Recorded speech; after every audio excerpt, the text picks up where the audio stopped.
na gen thế na dấu xia thuộc ý nu le pa cúp in là khô hết mau kịp bớt in ni le tha hun te hung chia ý hung te hung ki he ý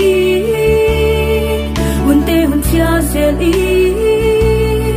hin khoa hi le hung ki theng in ti chang le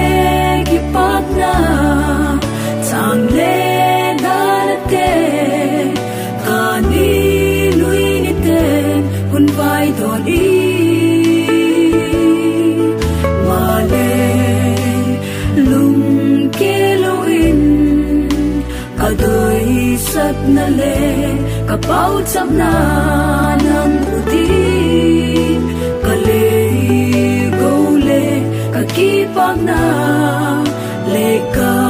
kinep na pen la hi ka happy ka vun soi te zan son qua su dai kai khen lo i kholum na ko bon khen lo in la na le kia ding pal lo i zan khang le hak zan khen lo i loi tui le nek ding hung kia zan chat le thong kha na tam vi thua ki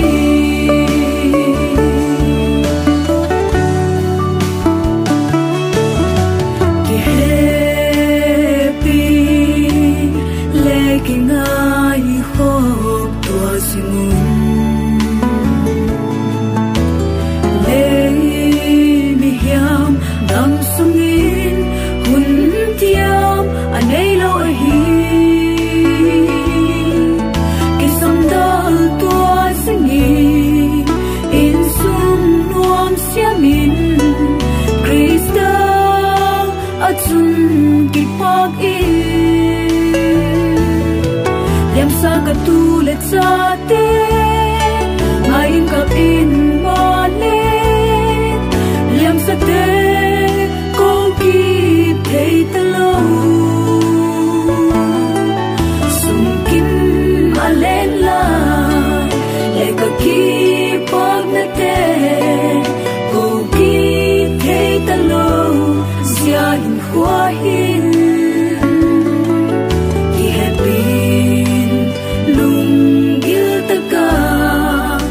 ngai kho tua simun dam lai hun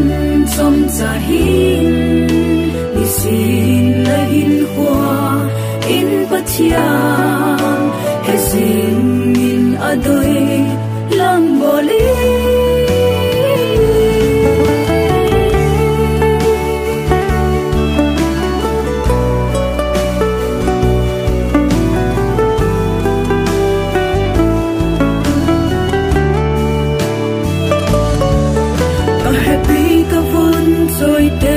ka chai te ho sia le a hin la hung piang in la nu le la ba ki pa na le hi